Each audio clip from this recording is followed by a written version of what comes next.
I'm Louis de Bernier. I'm a British writer and poet and dodgy musician.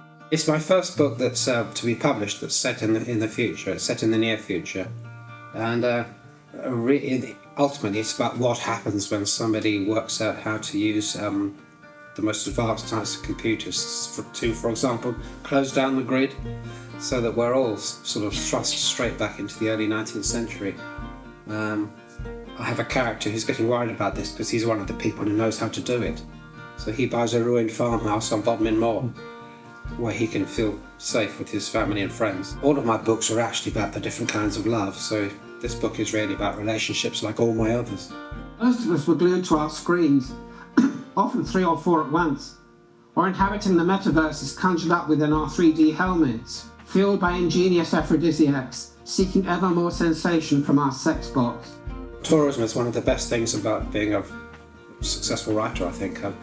I think I've been to about 50 countries.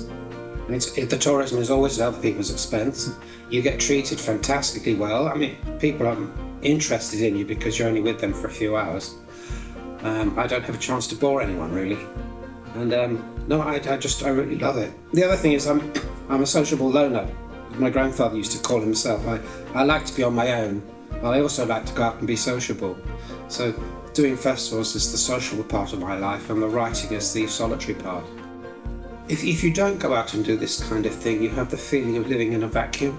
It's nice to have people's feedback, although it's always too late if you think about it. The book's already published, but the feedback is quite useful.